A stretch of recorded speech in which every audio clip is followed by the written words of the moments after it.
بسم اللہ الرحمن الرحیم رب اشرح لی صدری ویسر لی امری واحلل عقدۃ من لسانی یفقهوا قولی ولا حول ولا قوة الا باللہ العلی العظیم حسبنا اللہ ونعم الوکیل نعم المولا ونعم النصیر الحمد للہ رب العالمین فاطر السماوات والارضین والصلاۃ والسلام علی سید الانبیاء والمرسلین شفیع المذنبین انیس الفقراء والمساکین سیدنا و سندنا و حبیبنا و شفیع ذنوبنا و طبیب قلوبنا بالقاسم محمد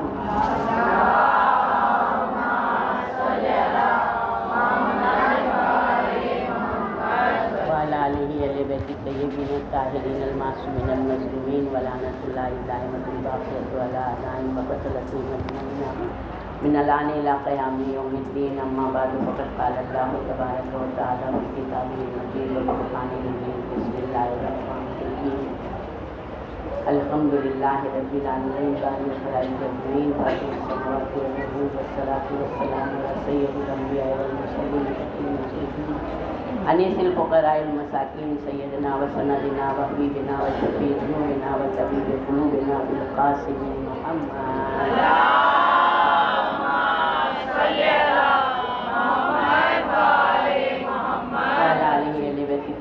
الطاہرین المعصومین المظلومین ولعنۃ اللہ دائمۃ باقیۃ علی اعدائہم وقتلتهم اجمعین من الآن إلى قیام یوم الدین اما بعد فقد قال اللہ تبارک و تعالی فی کتابہ المجید بسم اللہ الرحمن الرحیم انما یرید اللہ لیذھب عنکم الرجس اہل البیت ویطہرکم تطہیرا اللہم صل علی محمد پروردگار کی حمد و ثنا ہے کہ اس نے الحمدللہ سب سے پہلی جو مخلوق اللہ نے خلق کی جو نور ہے، اللہ نے جس کو سب سے پہلے خلق کیا اس کو سب سے آخر میں اس دنیا میں بھیجا، وہ بھی عرب کے جاہل معاشرے میں اللہ نے پاک و طاہر حضرت محمد مصطفیٰ صلی اللہ علیہ وسلم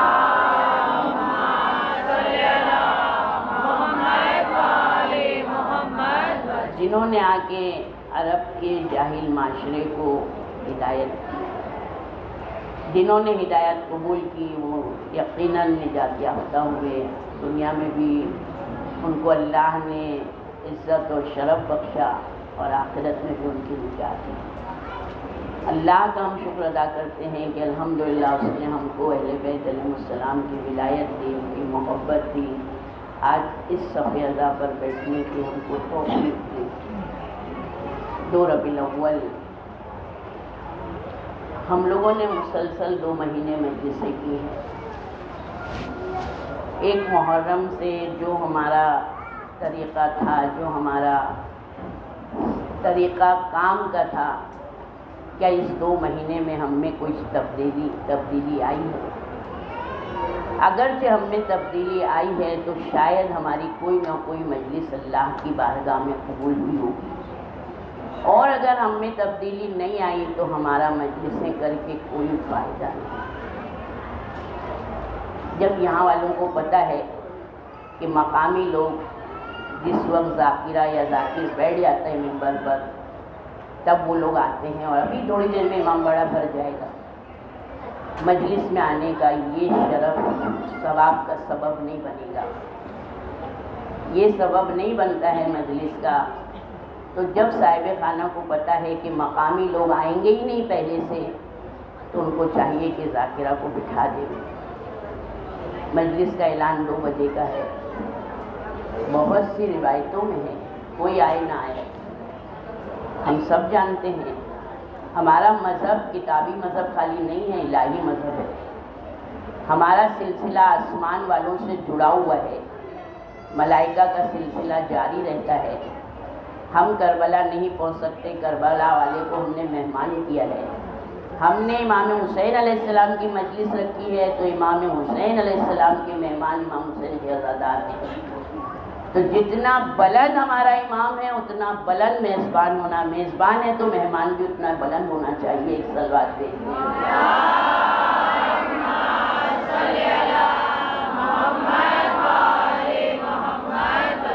چائے کا سلسلہ بند کر دو، باہر کھولو، ان کو پی کے باہر سے ہی اندر آؤ، چاہے مجلس ختم ہو جائے، ان کو کوئی فرق نہیں پڑے گا، چائے وغیرہ لے کے اندر نہیں آنا کوئی بھی۔ ایک صلوات بھیج دیں۔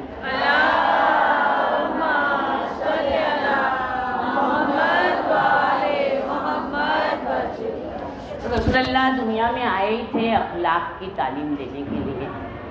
شریعت کے قوانین میں سب سے اہمیت جو ہے وہ اخلاق کی ہے۔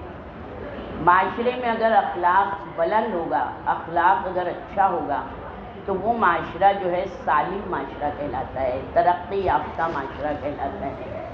اور ان کو ہم پست اور ذلیل سمجھتے ہیں کہ جس نے کہہ دیا ہم نے اس پر عمل کر لیا۔ انسان کی اطاعت جو ہے اگر اللہ کی معصیت ہوتی ہے تو پھر ہم کو کسی بھی انسان کی اطاعت نہیں کرنی ہے، چاہے وہ ہماری کتنی ہی مدد کیوں نہ کرتا ہو، چاہے وہ ہم سے کتنی ہی محبت کیوں نہ کرتا ہو، اگر وہ ہم کو کسی نیکی سے روک رہا ہے تو ہم کو اس نیکی سے، دیکھیں نیکی سے روکنے والا سوائے شیطان کے کوئی نہیں ہو سکتا ہے، یہ چیز یاد رکھیں۔ اور جو اللہ کے قانون پر عمل کرے گا وہ کسی انسان سے دنیا میں نہیں ڈرے گا۔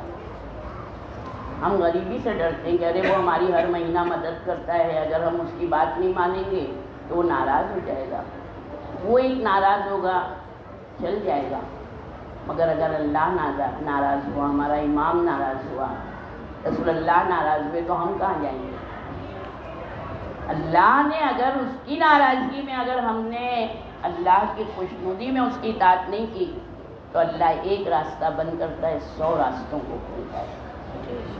آج دنیا میں سب سے بڑا جو ہمارا بد اخلاقی میں جو پہلا نمبر ہے وہ قطع رحمی میں آتا ہے۔ رحم کہتے ہیں ماں کا شکم، ماں کے شکم سے جتنی اولادیں ہوتی ہیں ان کو صلہ رحمی کے ساتھ، چاہے ہمارا دل نہیں چاہتا ہو ان سے بات کرنے کو، ان کی طرف دیکھنے کو، مگر بقول ہمارے چھٹے امام امام جعفر صادق علیہ السلام،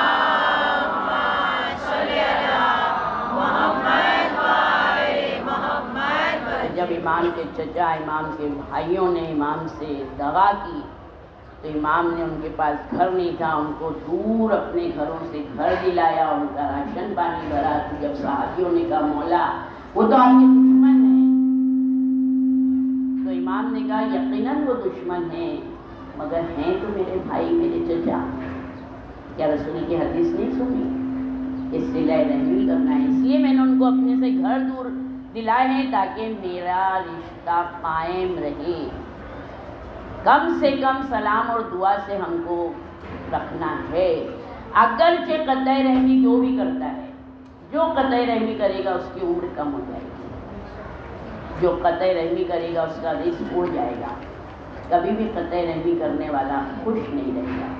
اور یہ بھی یاد رکھ لیں زندگی بھر ہم دوسروں کو اپنا کے چلتے ہیں، اپنوں سے دور رہتے ہیں، مگر جب عالم نظام میں آتے ہیں جس کو سکرات کہتے ہیں، جب بستر پر ایسے موقع آتا ہے کہ اب ہم نہیں بچیں گے، اس وقت صرف اپنے یاد آتی ہے، یہ یاد ہے۔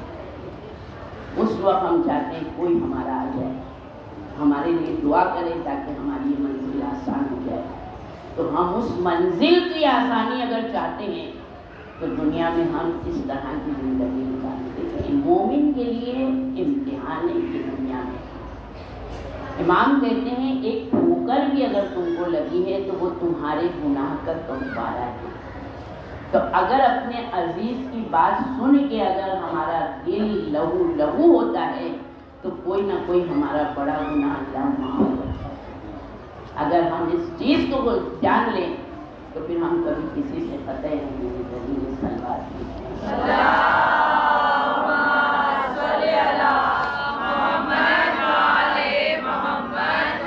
اللہ نے ہر چیز میں حکمت رکھی ہے، اللہ عادل ہے، اللہ عدل کرنے والا ہے۔ دیکھیں عدل میں اور برابری میں بہت فرق ہے۔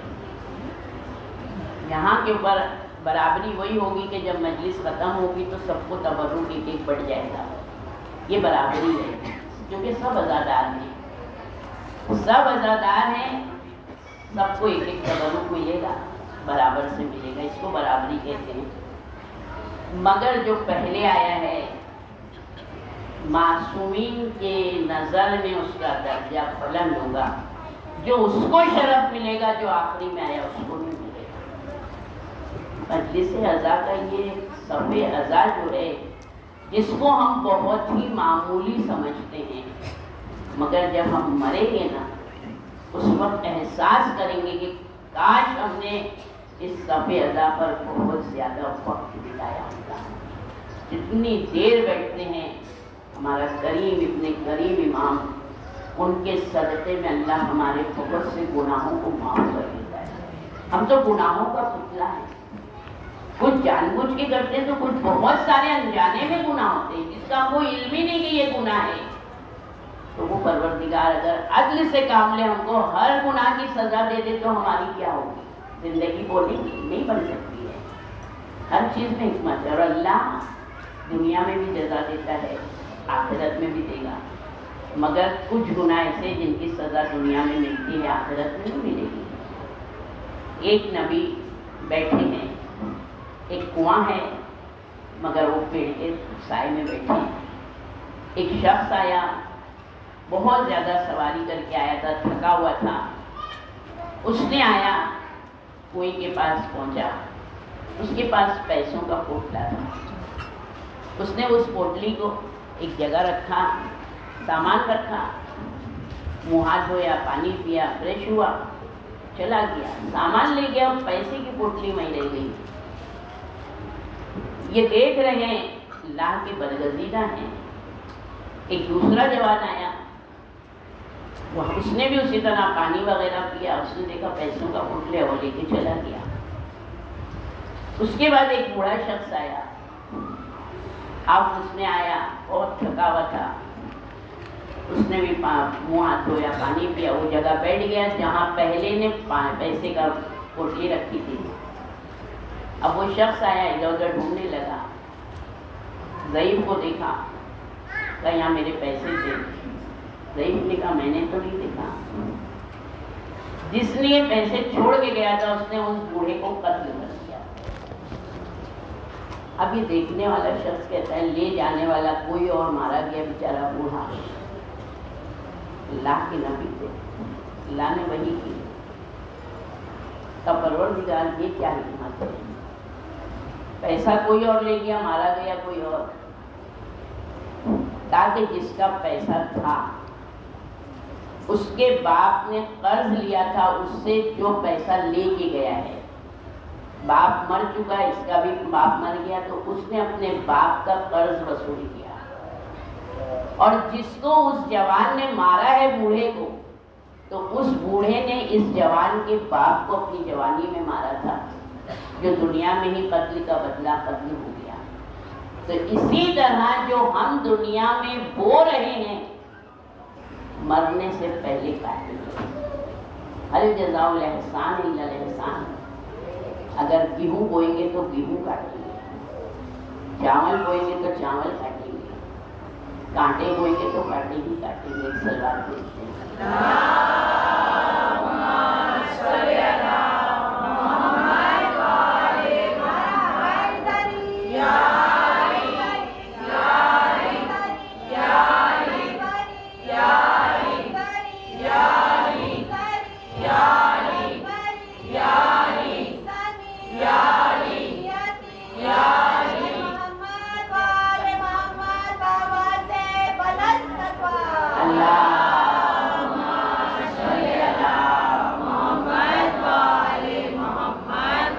ایک پوائنٹ اور کلیئر کر دیں، مجلس میں آنے کی دیر سے آنے کی وجہ، چاہے مجلس ہو، چاہے محفل ہو، چاہے شادی بیاہ ہو، تو ایک نشانی یہ بتائی ہے کہ جو سمجھتا ہے کہ میں کچھ ہوں، میری کوئی حیثیت ہے، میری کوئی منزلت ہے، تو وہ تمام اجتماعی مقام میں لیٹ پہنچتے ہیں۔ کہ ارے آپ ہی کا انتظار ہو رہا تھا، آپ آئے، بہار آئی، اب ہم وہ سن کے بڑے خوش ہو جاتے ہیں، مگر یہی خوشی ہماری تکبری کا سبب ہے، اور اللہ تکبر کرنے والے کو پست اور ذلیل کرتا ہے۔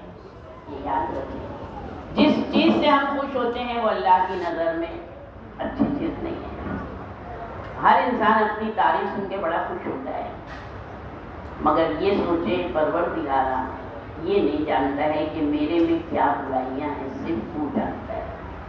تو نے میرے عیبوں کو چھپایا تو اس نے میری تعریف کی۔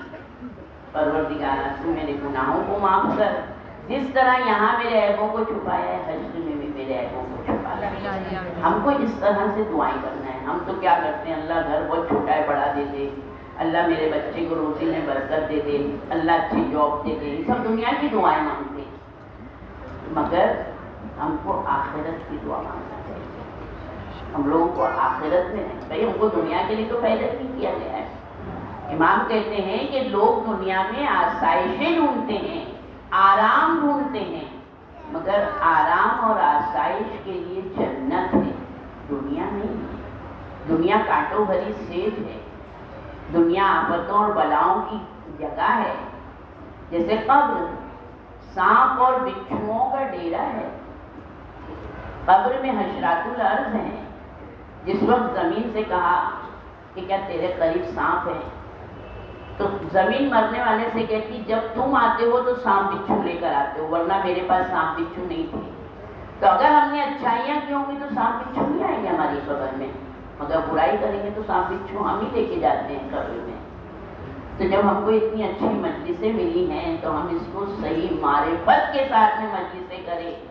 2 مہینہ مجلس ایسی کر لیں کہ جو ہمارے 10 مہینے کے گناہ ہیں اللہ ان سارے گناہوں کو معاف کر دے۔ یہ چیز یاد رکھیں، اگر تکبر کرتے تو محمد علی محمد کرتے، فخر کرتے تو وہ کرتے جن کے سامنے اور جن کی محبت میں یہ دنیا بنائی گئی ہے، مگر کس طرح انہوں نے لوگوں کے ساتھ سلوک کیا۔ اگر کوئی وزن اٹھا کے لے جا رہا ہے تو خود اٹھا لیتے ہیں بوجھا، اس کے گھر تک پہنچاتے ہیں، اس کے بچوں کی خدمت کرتے ہیں، تندور روشن کرتے ہیں، آٹا گوندھ دیتے ہیں، یعنی یہ سارے کام امام کر رہے ہیں جن کی وجہ سے یہ دنیا قائم ہے۔ جب رسول اللہ نے ہجرت کی، کل کا چھوٹا سا واقعہ کہ جس وقت ہجرت کی، کیونکہ ربیع الاول ہجرت کا مہینہ ہے، قریباً رسول اللہ جب مکے سے نکلے ہیں تو ایک روایت میں ہے 11 ربیع الاول تھی اور ایک روایت میں 12 ربیع الاول کو پہنچے ہیں۔ تو ہجری مہینہ دیکھا جائے تو ربیع الاول سے شروع ہوتا ہے۔ رسول اللہ جب پہنچے ہیں تو مدینے میں 3 گروہ ایسے تھے، 2 تو قبیلے بڑے تھے، اوس اور خزرج۔ اب خزرج والے آئے رسول اللہ کا استقبال کرنے، یا رسول اللہ ہمارے گھر آئیے، یا رسول اللہ ہمارے گھر آئیے، یا رسول اللہ ہمارے گھر آئیے۔ رسول اللہ علیہ السلام کا انتظار کر رہے تھے، عورتوں اور بچوں کا انتظار کر رہے تھے، مقام قبا میں رک گئے۔ وہاں کے اوپر جو مسجد قبا ہے، اگر اللہ ہم کو نصیب کرے کہ ہم کو اللہ عمرہ اور حج کی توفیق بھی عطا کرے تو مسجد قبا میں جا کے نمازیں پڑھنا اس کا بہت ثواب ہے، اور وہاں پہ دعائیں مستجاب ہوتی ہے۔ اسلام کی پہلی مسجد مدینہ میں، تو مسجد قبا سے 3 دن یا وہاں رک کے بھی جب مدینے میں انٹری کر رہے تھے تو ہر آدمی کہہ رہا ہے کہ میرے گھر آئے، میرے گھر آئے، میرے گھر آئے، مگر رسول اللہ نے فیصلہ کس پر چھوڑا؟ رسول اللہ نے خود نہیں، اللہ کی وحی کا بھی انتظار نہیں کیا۔ رسول اللہ نے کہا کہ میرے سواری کی مہار چھوڑ دی، یہ جس کے گھر پہ رکے گا میں اس کا مہمان ہوں گا۔ بڑے بڑے کروڑ پتی موجود تھے استقبال کے لیے، ہر انسان چاہتا ہے کہ بس یہ رسول اللہ کے قدم میرے گھر آئے تاکہ میرے گھر کو اللہ شرف بخشے، مگر رسول اللہ نے کیا کہا؟ ابو ایوب انصاری جو ان کی ماں نابینا تھی، انہوں نے آواز دی کہ ماں دروازہ کھولو، کائنات کا رسول آیا۔ ماں نے فوراً دروازہ کھولنے کے ساتھ ساتھ سامان بھی اٹھا کے اندر رکھوایا اور ایک تمنا کی کہ کاش اللہ میرے آنکھیں میں روشنی دیتا، میری آنکھوں میں، تاکہ میں آنے والے کی زیارت کروں۔ رسول اللہ نے مسکرا کے آنکھوں کے سامنے ہاتھ پھیرا، فوراً وہ دیکھنے لگے۔ ابو ایوب انصاری جو بہت ہی غریب تھے، انتہا سے زیادہ غریب تھے، مگر رسول اللہ ان کے گھر میں رکے۔ ابو ایوب انصاری کا دل نہ دکھے جب انہوں نے بکری دی کہ اس کو ذبح کریے اور دعوت کا اہتمام کریے جناب صدیق کی شادی میں۔ جبریل علیہ السلام نے کہا تھا یہی ایک بکری ہے، تو رسول اللہ نے ان کا دل بھی نہیں توڑا اور اس بکری کو ذبح کیا، سب نے کھایا، ہڈیاں جمع کی، پھر وہ بکری زندہ ہوئی، بہتر دودھ دینے لگی کہ اس کے دودھ سے بیماروں کو شفا ملنے لگی۔ تو رسول اللہ کے ایک ایک کام میں حکمت بھی تھی، معجزہ بھی تھا، مگر کیا سارے مدینے والے ایمان رکھتے ہیں؟ اس میں سے 3 قبیلے جو تھے وہ منافقت کے تھے۔ ان لوگوں نے آ کے رسول اللہ سے، ایک نے تو صاف کہہ دیا، جب لوگ کہنے لگے ہمارے گھر آئیے ہمارے گھر آئیے، تو ایک کے سردار نے صاف کہہ دیا کہ بھائی انہی لوگ کی طرف جائیے جنہوں نے آپ کا استقبال کیا ہے، جو چاہتے ہیں آپ ان کے گھر میں آئیے، ہم کو ضرورت نہیں ہے، ہم آپ کی مدد بھی نہیں کر سکتے ہیں، ہم آپ کو اپنے گھر میں جگہ نہیں دے سکتے ہیں۔ تو رسول اللہ نے اس پر لعنت دی۔ الحمدللہ ہم فرش عزا بچھاتے ہیں، مگر یہ یاد رکھ لیں کہ کیا ہمارا امام ہماری صف پہ آتا ہے؟ یا بیویاں آتی ہیں ہماری صف پہ؟ کیا ہم کسی بیوی کے بازو میں بیٹھتے ہیں؟ ہم نے اپنے آپ کو ایسا بنایا ہے؟ یہ ساری چیزیں، یہ سارے سوال لے کر ہم کو یہ محرم منانا چاہیے۔ محرم کوئی تہوار نہیں ہے، محرم صرف اجتماعی مجمع نہیں ہے کہ ہم آئے پیو چلے گئے۔ محرم درس لینے کا زمانہ ہے، اوپن یونیورسٹی، کوئی فیس نہیں ہے آپ کو، مگر یہاں پر حسینی درس ملتا ہے کہ امام حسین اتنا بلند شخصیت، جوانان جنت کے سردار، اور کس طرح ان پر ظلم ڈھایا گیا۔ کربلا کوئی حادثہ نہیں تھا، کربلا شریعت کو بچانے کے لیے جناب سیدہ نے تربیت کی تھی اپنے بچوں، جیسی تربیت جناب سیدہ نے کی کہ وقت کے حسن و حسین بنے، اور بیٹیاں شہزادی زینب و کلثوم۔ بھلا ایک ماں کے سامنے ایک بیٹا اگر ایکسیڈنٹ میں مر جاتا ہے تو اس کے ہوش اڑ جاتے ہیں، مگر ایک بہن کے سامنے چاہنے والی بھائی کا گلا کٹ رہا ہے، زندگی میں کٹ رہا ہے، مگر اس بہن نے اپنے بھائی کے مشن کو کتنا پھیلایا۔ آج کربلا ملی ہے تو ہم کو جناب زینب کو، ایک بیٹے کے سامنے اس کے باپ کا سر نوکے نیزہ پر ہے، ہتھکڑیوں بیڑیوں میں جکڑا ہوا ہمارا چوتھا امام، کسی جوان بیٹے کے سامنے اس کا باپ بے گور و کفن جلتی ریتی پہ ہو، کس طرح سے اس کے ہوش و حواس قابو میں رہ سکتے، مگر اسلام پہ قربان کیا تھا، اسلام کی قربانی تھی۔ تو سید سجاد نے قدم قدم پر کربلا، امام حسین علیہ السلام نے یہ کہتا، سید سجاد میرے لیے ایک کربلا ہے، میں قتل ہو جاؤں گا، مگر بیٹا تمہارے اور بیویوں کے لیے قدم قدم پر کربلا ہے۔ ہم لوگ کہتے ہیں محرم کتنی جلدی گزر گیا، کیونکہ ہم نے منایا ہی نہیں جیسا منانا چاہیے تھا، کہ عاشور کے دن سے ہم نے کھانا پینا ترک کیا تھا۔ کبھی ہم نے یہ سوچا 24 گھنٹے میں جس طرح بیویوں کو ایک دن آڑ سے ملتا تھا، کیا کبھی ہم نے اس طرح بھوک سے اپنے آپ کو رکھا 2 مہینے؟ ہم کو جب پانی پینے کی پیاس لگی ہم نے فوراً پانی پیا۔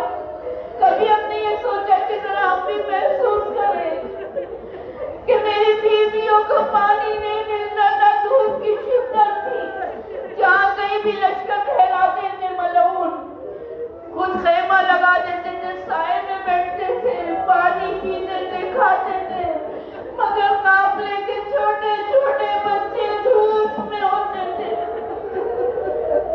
کس طرح سے میرے اماموں نے قربانیاں دی ہیں اس شریعت کو بچانے کے لیے۔ اس ایسے ہوتے ہیں محافظ کہ شریعت کا محافظ۔ الحمدللہ آج ہم کربلا والوں کے ساتھ ہیں، تو ہم کو بھی کربلا والوں جیسے عمل کرنا ہے۔ ایک بیٹی جو آج بھی انتظار کر رہی ہے، حسین کی سب بیٹیاں تو باپ کے ساتھ تھیں۔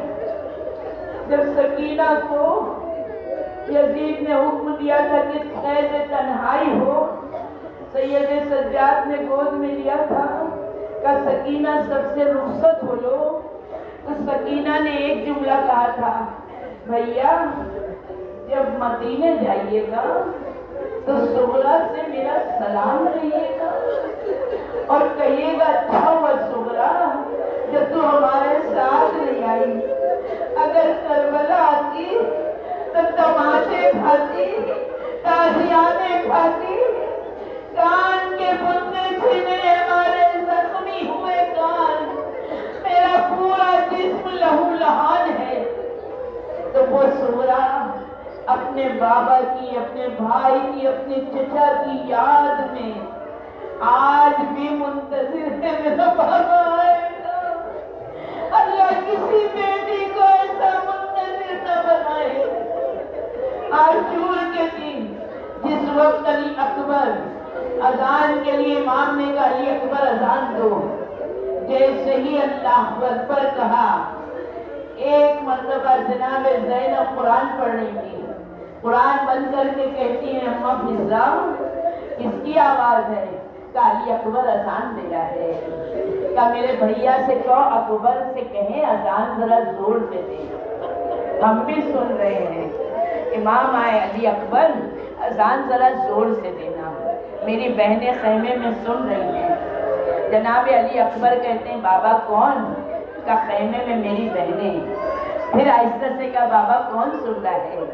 کہا نا علی اکبر میری بہنیں خیمے میں سن رہی ہیں۔ ایک مرتبہ ہاتھ جوڑ کے کہتے ہیں بابا آپ کی بہنیں ساتھ میں ہیں، وہ مجھے دیکھ بھی رہی ہیں۔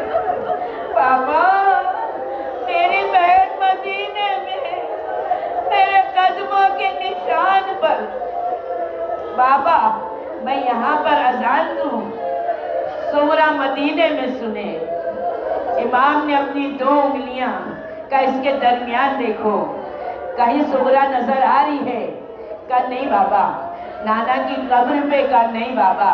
نانی ام سلمہ کے گھر؟ کہا نہیں بابا۔ ایک مرتبہ کہتی ہیں دیکھو اب علی اکبر، کہا بابا جو میرے قدموں کا نشان تھا سغرا اس پہ رخسارہ رکھ کے اور یہی سوچ رہی ہے کہ اب میرا بھیا آئے گا، میرا چچا آئے گا اور مجھے لے جائے گا۔ کہا علی اکبر اذان دے، آج تو اذان کربلا میں دے رہا ہے، تیری بہن مدینہ میں سنے گی۔ ادھر کا اللہ اکبر، ادھر سغرا نے سر اٹھایا، دوسری مرتبہ آواز آئی، جب تیسری مرتبہ آئی، چوتھی مرتبہ میں اٹھ کھڑی ہوئی بیمار، نانی آج میرا اکبر اذان دے رہا ہے، کیا تو نے خواب دیکھا ہوگا؟ کہتی میں حسین کی بیٹی ہوں، مشکل کشا کی پوتی ہوں، کربلا میں اکبر اذان دے رہا ہے۔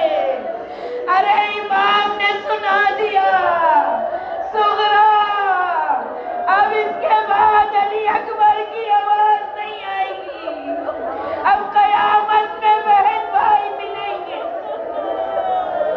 یہ وہ سغرا ہے جو دن رات سب کی یاد میں روتی رہتی ہے۔ ادھر اذان ہوتی تھی، میں بابا کا مصلی بچھاتی تھی، رات ہوتی تھی میں بستر لگاتی تھی، میں بابا کو اس وقت پانی دیتی تھی۔ اسی یاد میں ہے کہ ایک مرتبہ کہتی ہے لا بابا کو خط لکھ دوں، ادھر خط لکھا، بس خط میں یہی لکھا تھا بابا ایک بیٹی کا شکوہ ہے، بابا آپ نے بہت وعدہ کیا تھا کہ سغرا اگر وقت نے ساتھ دیا تو تیرے چچا کو، تیرے بھیا علی اکبر کو بھیجوں گا۔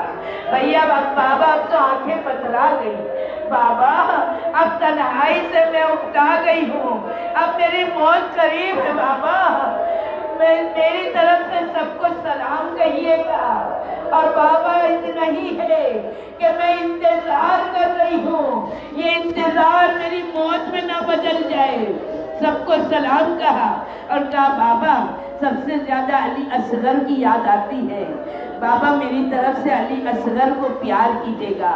خط لکھنے کے بعد دروازے پہ کھڑی ہوئی کنیزوں کے ساتھ ایک اعرابی جا رہا ہے، کہتی ہیں اے اعرابی کہاں کا سفر ہے؟ کہا میں عراق جا رہا ہوں۔ کہا ایک تو نیکی کرے گا؟ کہا کیا ہے؟ کہا حسین کربلا گئے ہیں، میں اس کی بیٹی ہوں، اگر یہ پیغام پہنچا دے تو تیرا احسان ہوگا، رسول تیری شفاعت کریں گے۔ بیٹی بیمار ہے، عریضہ دیکھا، خط دیکھا، سمجھ گیا، کہتا ہے میں ضرور یہ کام کروں گا۔ کہتے ہیں وہ ہواؤں پہ اڑتا ہوا پہنچا ہے، مگر جب پہنچا ہے تو امام علی اصغر کی قبر پر سر جھکائے بیٹھے تھے۔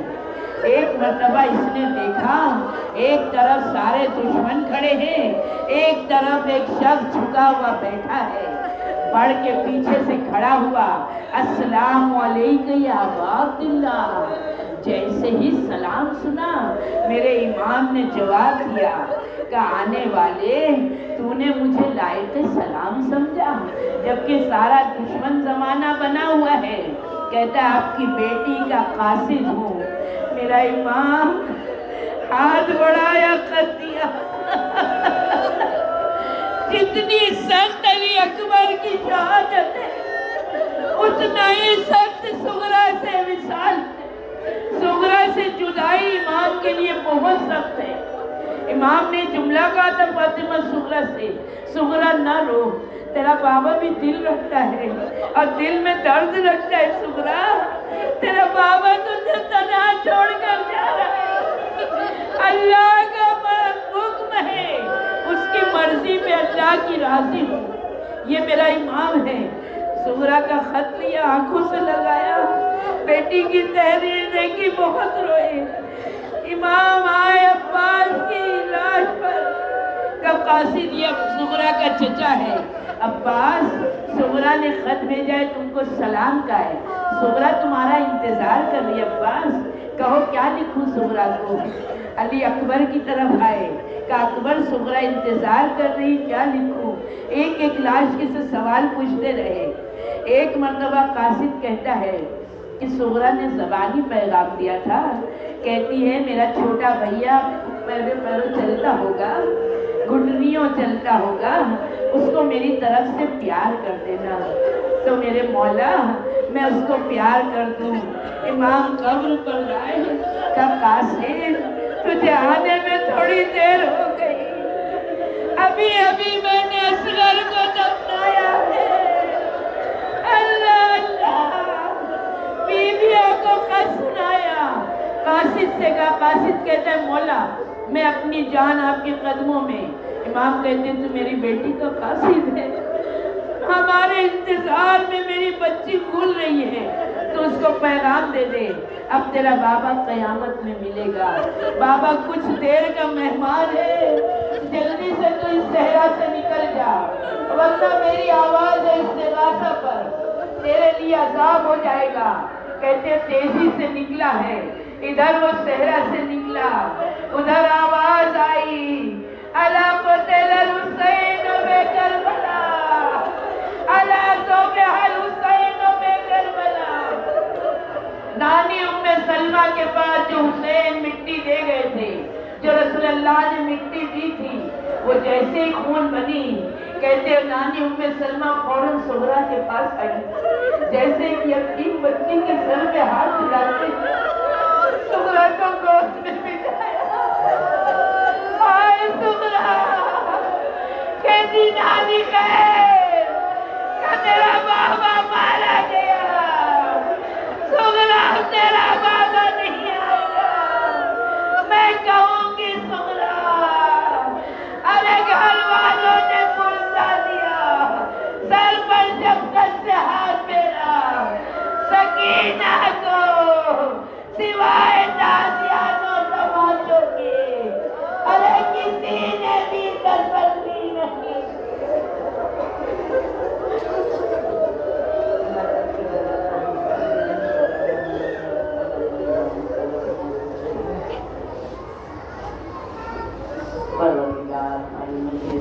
مزاداری ناسوں کے قلیل نذرانے کو قبول کر لیں، امام وقت کے ظہور میں تعجیل فرما۔